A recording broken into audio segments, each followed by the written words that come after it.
Going back to Nigeria after 5 years in China. Jesus, thank you.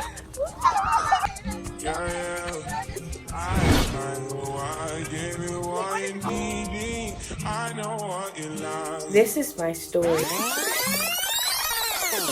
My sweet 16 was a very significant year to me, as this was my last birthday with my family. That's where it all started. Rounded up with high school at this age, my curious self was filled with excitement for the next phase in my life. Leaving my family and friends at such a young age to a whole different continent was a huge and scary step for me. I lived in China for almost 5 years.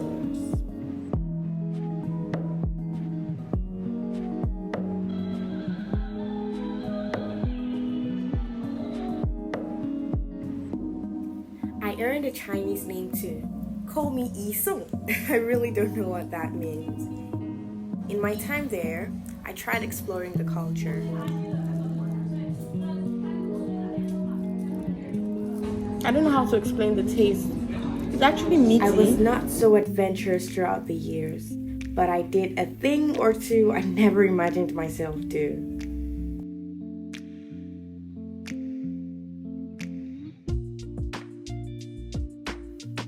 The food was one thing I never got used to. And the stress of eating with chopsticks too. I couldn't also get myself to drink hot water. The Chinese drink hot water in all seasons. They believe hot water to be healthy. Going down memory lane, I remember how scared and thrilled I was for my new reality. The struggle of surviving in a country where language could be a barrier in some circumstances. Learning the language was a struggle, but I got a hang of it at some point. I studied medicine in a private university in Liaoning province. I stayed in the dorm for the first 2 years in school, and I met a few friends too. Being around like-minded people slowly made it easier.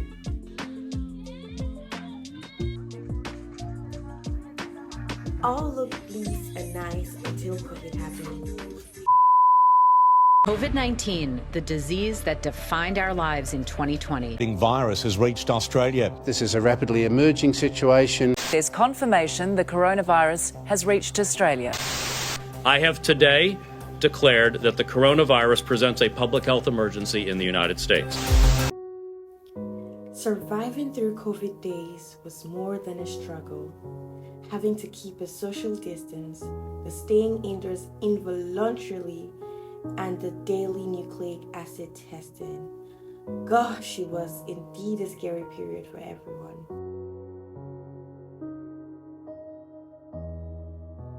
Even scarier for me, because this was the first time in my life I was completely alone, isolated from people with no friends or loved ones around. Studying medicine online was particularly difficult for me as a medical student.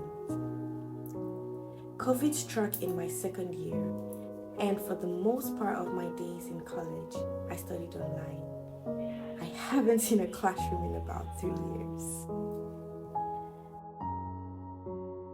But in this time, I saw myself grow, make friends,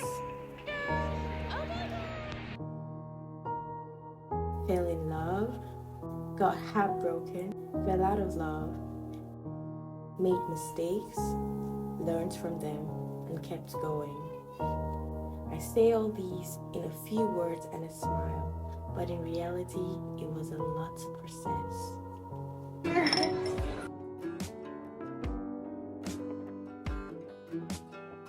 Or disaster.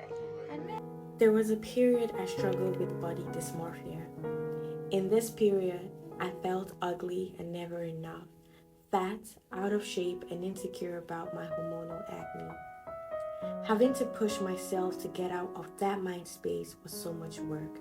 I was constantly unhappy with who I saw in the mirror, adapted with unhealthy habits, ones that were harmful and needed to stop. So I got up, worked out more, got on a diet, and built this relationship with myself that made room for everything. As time passed, I began to discover who Favy truly was, what she enjoyed doing, how she wanted to spend her time, her dreams, her goals, and aspirations too. And somehow, it all summed up in the line of beautifying. Began pushing myself in that aspect. Acquired some skills in nail artistry. Started creating fashion content too. The level of satisfaction and happiness I derive from this is the sign. Now the billion-dollar question. Why leave China suddenly? Just like every other phase in life, China was a phase that definitely had an expiry date to it. China's been sweet, fun, tough, and scary. I had to grow up on my own out there, learned about life in the ugliest, most daring ways. I think I had enough of China, and China did have enough of me. Well, on to the next phase. This is Nigeria. Look how I'm living now. Look how I'm living now. Everybody be criminal.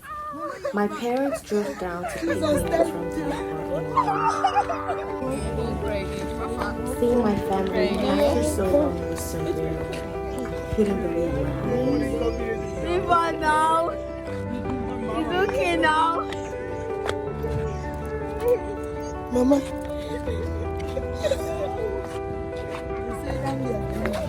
Meet my family, my siblings, my best friends, my mom, and Papi.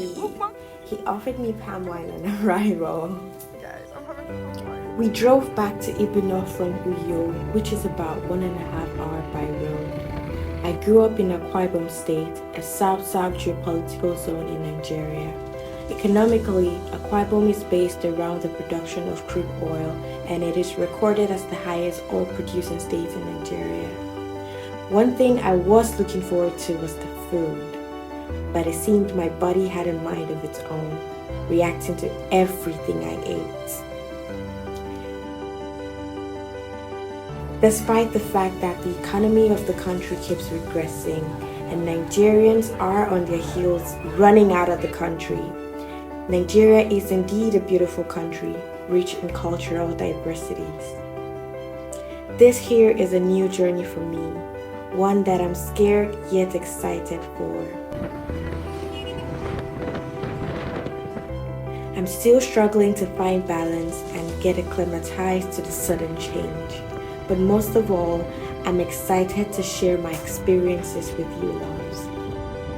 Please don't forget to subscribe to the channel if you're not, to keep up with how it all turns out in this phase of my life. Until next time, bye.